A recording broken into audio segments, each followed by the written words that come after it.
Hello, BookTube, and welcome back to our rundown of the 100 greatest books ever written. We'll kick off this installment with Anthony Trollope, The Way We Live Now. His greatest book, a long and utterly scathing autopsy of what for him was modern society, although a lot of the elements of his society dissected here apply to all societies. This is ruthless and often quite funny. It's incredibly moving, and even innocence is mocked in this book. And yet, it is an overwhelmingly enjoyable reading experience. It's 1,000 pages long, and you won't notice that. So we'll start with Anthony Trollope, and we will move on to Mary Wollstonecraft. This is Vindication of the Rights of Women. Also an excoriating treatise, but here designed at heart to put forward an eloquent, the thing that's often overlooked about this book because it's so trailblazing is how eloquent it is. An eloquent case that women are human and that they have every bit the same right to social, personal, legal consideration as men, which to some parts of the audience listening to me now or in the future might seem self-evident. But it obviously is not. You need only look at the news of any moment at any time to see that that is not self-evident.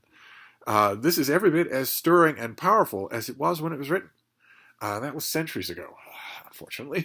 Then we have a tiny little thing. This is Candide by Voltaire. This is extremely simple. Demotically, as a work, it's extremely simple, so you don't need to worry about which translation to use if you're not reading it in the original. And this is the story of an innocent, brainless young man who is decanted rudely from paradise into our horrible, brawling world, the same world that you will find in the background, implied in Wollstonecraft, the same world that is so held up to horrible limelights in The Way We Live Now. And young Candide has to make his way through that world. And it's fun and fast-paced, but at heart, like so many other books in our selections this time around, it's also looking deeper. It's looking at something deeper. It's looking at how we should live in the world, what we should expect from life. It isn't in any way concentrating on that. This is not a heavy book. This is a light romp. But you will nevertheless find yourself thinking about those sorts of things. And then we have figure from history. He's been booted out of the canon of history and into the, I guess, lower ranks of mytho-history, but he's wonderful. And like so many other entries in this list, he was, in addition to telling stories, he was also grappling with deeper issues. This is Geoffrey of Monmouth, and this is his History of the Kings of Britain, which tells the mytho-history of early Britain, the kings, the counts, the monks, the invasions, the tall tales, the miracles. And that is all done wonderfully. He does a wonderful job. The Geoffrey of Monmouth could really stand a lively new translation, but even the translations that exist in English, he does a wonderful job. But in addition to that, again, when you're reading this work throughout, he is grappling with what it means to write history. What am I doing when I'm writing history? It ends up, those were the kinds of questions that in the main had not been asked in 1,000 years when he started to ask them. He and others started to ask them. So it ends up being both thrillingly fun on the surface and also deeper. A fine example, I think, of its kind. Then the next two here will be works of philosophy. They will be works of philosophy. They are still among the greatest books ever written. And they will still hold your interest. They, I think, will show their importance the minute you start reading them. The first is Plato's Republic, in which, in addition to sketching out his utopia, a fantasy world of what the ideal city would be like, Plato is also doing what a lot of other writers on the list this time around are doing, which is grappling with deeper questions. What does it mean to live together? What does a polity mean? And what should it mean? What is good for it? And what is not? Those are, to put it mildly, eternally relevant questions. And in this treatise, they are well done. They are entertainingly walked through.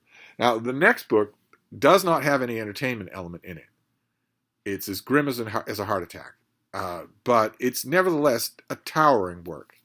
The greatest single work of its kind. Other works for thousands of years had made some of these same points. One work was very famous for making points like these a century before this one did, but this one did it best, still best. And that is Animal Liberation by Peter Singer. A book that, like so many other books on this list, has all sorts of specific topics, but is in fact dealing with something much deeper than any of them. The specific topics here are torture and murder. Ruthless, systematic, absolutely barbaric torture of a whole host of animals, millions and millions every year. Year after year, decade after decade, of the most unimaginable, systematic misery. Visited in a large chunk of this book on the animals in the so-called meat industry, factory farming of cows, pigs, and chickens, but extending from there to all aspects of human life. The glowing, the dark heart of this book is that industry. It's those animals who are tortured from the minute they're born to the minute they're killed, every single minute of every day, in ways that most readers of this book would be horrified to know are even happening, much less happening every hour of every day, day in and day out, decade in and century in and out. Also that a normal person can have a 2-minute drive-through $2 hamburger that they don't even remember eating. It's not a once-a-year indulgence. They don't even remember it. It's nothing. So that you can shut the kids up in the back by giving them each a packet of chicken nuggets. And the cost of that being so ready for you is unimaginable amounts of misery and torture. Of beings who are every bit as capable of warmth and compassion and humor as you are, and who know what's happening to them. They know what's happening to them. They know what they're not getting. You don't need to have human intelligence to be a mother who just gave birth to 5 young and have them taken away from you while you watch and feel horrible about that, devastated about that. You can't do anything about it because you can't even stand up. You're in a cage and you have been your whole life, but you are absolutely strickenly miserable about that. You don't need to be human to have that happen to you and feel that way. You don't need to be human to see the friends of yours that you've done a small amount of socializing with. None of you can move. None of you can leave your head braces, but you can kind of, sort of make eye contact with the 2 beings next to you. And you're desperate for contact. You've had none at all your whole life, and you're never going to have any. That's the closest you're ever going to get. And you see them murdered. You don't have to have a human intellect to know that you're next, and to feel that. Peter Singer's main contention in this book is that we should not be thinking at all about whether or not someone can pass a GED. We should be thinking about whether or not someone can suffer. Are we creating suffering for no reason other than our own casual, negligent pleasure? That's the subject that is at the center point of this book. You might not change your ways when you finish reading it. You might not change your dietary ways, for instance, the main offender. But you certainly won't be able to forget the book.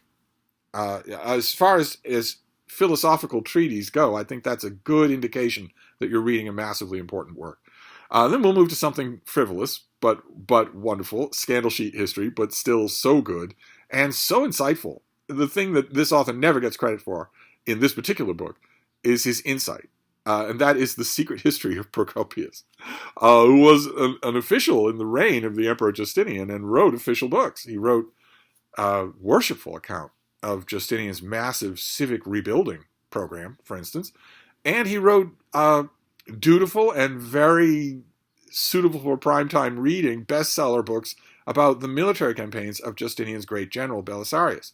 But he also wrote this, which is a scandalous teardown of Justinian and his wife Theodora and the very general on whose staff he was watching the whole time, taking notes about those wars, Belisarius and Belisarius' wife, Antonina, and everybody else, and society. All sorts of rumor and innuendo and gossip, all sorts of urban legends are mixed in together in this book, and it's all just wonderful. Absolutely wonderful. And then we'll move on to a much more contemporary figure than Procopius. Of course, Peter Singer's still alive at the recording of this video. This author, sadly, is not, and wrote a number of books, all of which were well received. This is his best book. It's not often called that, but it is. The author is Carl Sagan, and the book is The Demon-Haunted World. Science as a candle in the dark. He wrote this 30 years ago, and saw so clearly the world that we have entered into. We now comfortably live there.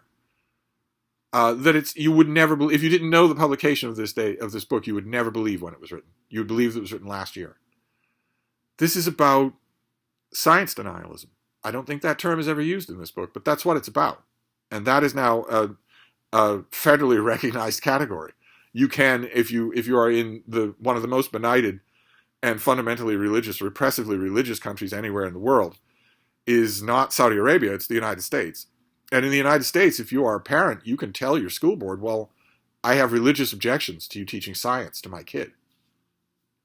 Science denialism, in other words, is a legal category. I can legally object to you educating my child this way. Sagan saw this coming. And this book it's about, of course, he championed science his whole life, and he made it both intriguing and beautiful in his prose.